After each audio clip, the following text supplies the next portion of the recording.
संस्कृति और साहित्य केंद्र के तरफ से आज फिर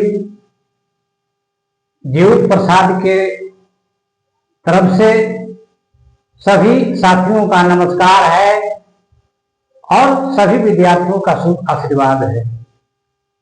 आज मैं हिंदी का एक टॉपिक है जिसका नाम वाच्य है, इसी के बारे में चर्चा करने जा रहा हूं।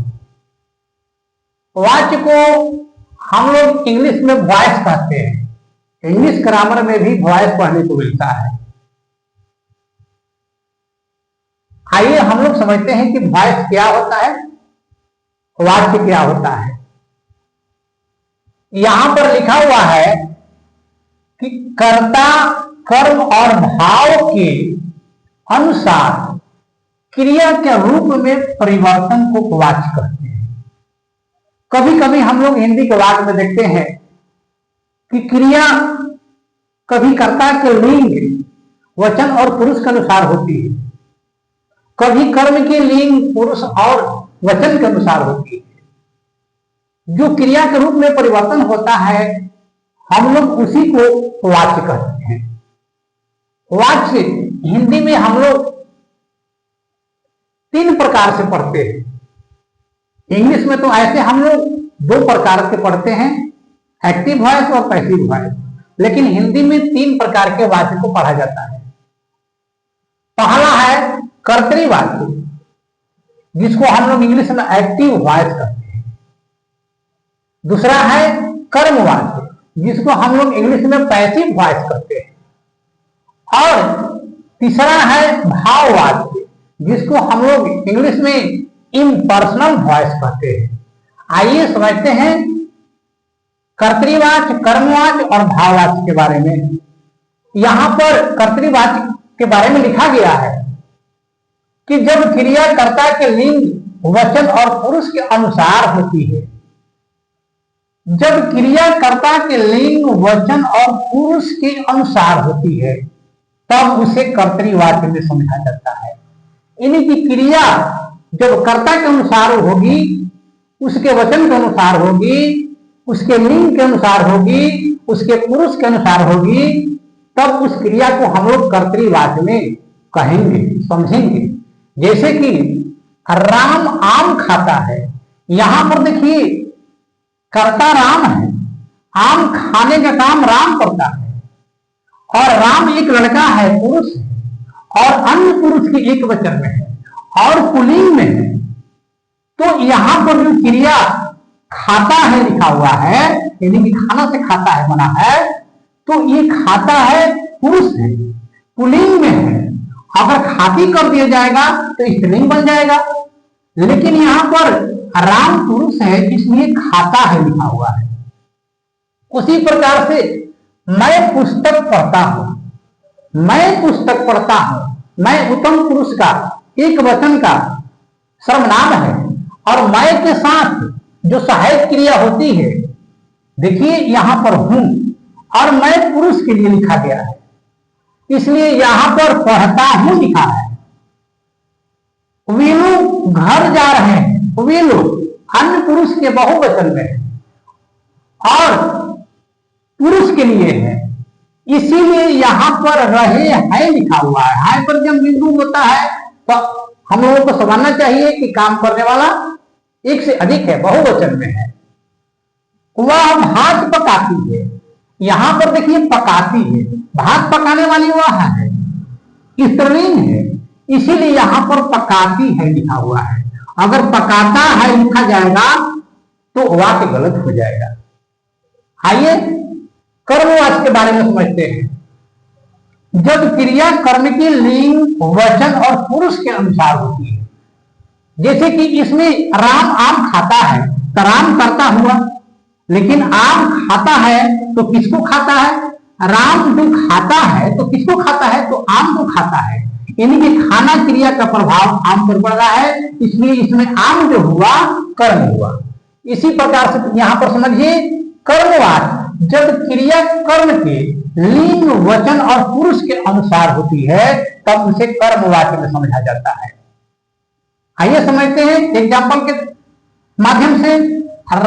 यहां पर आम राम के द्वारा खाया जाता है। आम जो है पुल्लिंग है और अन्य पुरुष के एक वचन है, इसीलिए यहां पर खाया जाता है लिखा हुआ है। खाया जाती है नहीं, गलत हो जाएगा। रोटी सीता के द्वारा पकाई जाती है।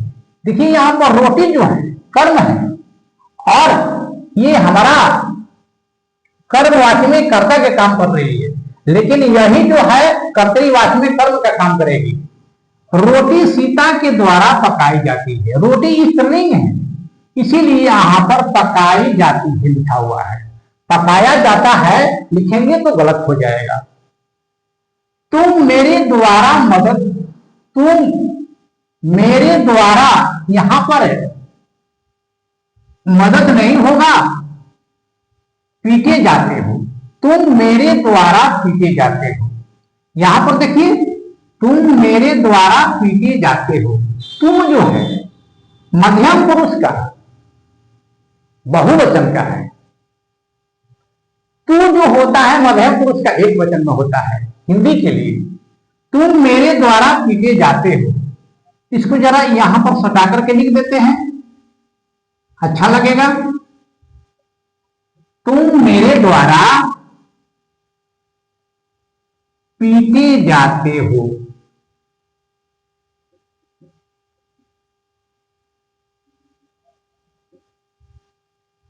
तुम के साथ जो सहायक क्रिया होती है हो आती है। तुम के साथ हो क्रिया आती है सहायक, लेकिन इसमें जो मुख्य क्रिया है पीटना है। तो तुम मेरे द्वारा पीटे जाते हो, इसके अनुसार यहां पर जाते हो लिखा हुआ है। आइए भावार्थ में समझते हैं। इन पर्सनल राइट्स, जिसको हम लोग इंग्लिश में कहते हैं, जब क्रिया कर्ता और कर्म के अनुसार न होकर अपने भाव के अनुसार होती है, तब उसे भाववाच्य में समझा जाता है। जैसे यहां पर राम से चला नहीं जाता, अब यहां पर क्रिया का भाव है, राम से चला नहीं जाता। इसका मतलब कि राम कमजोर है, राम में चलने की शक्ति नहीं है, इसलिए यहां पर लिखा गया है कि राम से चला नहीं जाता। एक बात भाववाच्य में हमेशा नहीं लगा रहता है और ऑटोमेटिक उसके अंत में जाना क्रिया भी आ जाती है। तो भाववाच्य को पहचानने का यही तरीका है, अंत में जाना क्रिया ऑटोमेटिक आ जाती है और उसमें नहीं जरूर लगा रहता है। ऐसे तो कर्मवाच्य में भी जाना क्रिया ऑटोमेटिक आ जाती है, लेकिन उसमें जरूरी नहीं है कि नहीं लगा रहेगा, नहीं लगा भी रहेगा और नहीं भी लगा रहेगा। तो राम से चला नहीं जाता, राम में चलने की शक्ति नहीं है, राम विवश है, चल नहीं पाता है। रोगी से टहला नहीं जाता, यानी कि रोगी इतना कमजोर है उससे भी टहला भी नहीं जाता है। तो यहां पर टहलना जो है भाववाच्य में है। मुझसे बैठा नहीं जाता, यानी कि मेरे अंदर शक्ति नहीं है, मैं कमजोर हूं, बैठने के लिए मुझमें शक्ति नहीं है कि मैं बैठ सकता हूं, इसलिए इसमें जो बैठना क्रिया है भाववाच्य में है।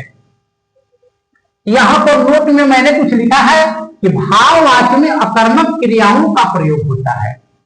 जब भी भाववाच्य होंगे तो उसमें अकर्मक क्रियाओं का प्रयोग हुआ रहता है। अकर्मक क्रिया क्या होती है, सकर्मक क्रिया क्या होती है, आगे वीडियो में आप लोगों को समझाएंगे। यहां पर भाववाच्य में अकर्मक क्रियाओं का प्रयोग होता है, याद कर लेना है। यहां पर फिर लिखा हुआ है कि कर्तरीवाच्य और कर्मवाच्य में सकर्मक क्रियाओं का प्रयोग होता है। अकर्मक क्रियाओं का प्रयोग केवल हम लोग भाववाच्य में करते हैं, लेकिन कर्तरीवाच्य में और कर्मवाच्य में सकर्मक क्रियाओं का प्रयोग करते हैं।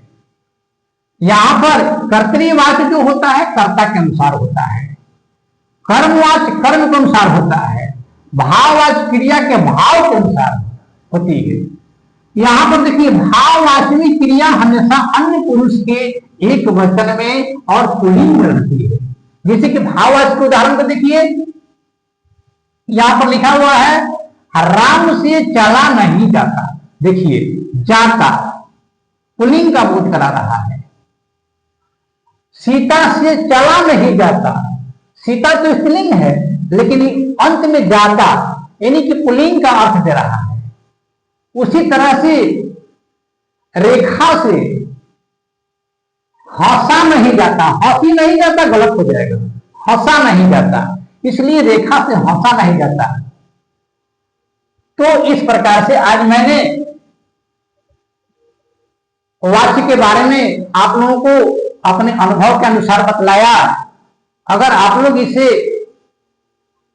और बेहतर भी जानते होंगे तो बहुत अच्छी बात है। आज मैंने आप लोगों को वाक्य के बारे में बतलाया। आगे वीडियो में और कुछ सीखने को मिलेगा। अगर आप लोगों को वीडियो अच्छा लगे तो सब्सक्राइब, शेयर और लाइक कर दीजिएगा। जय हिंद, जय भारत।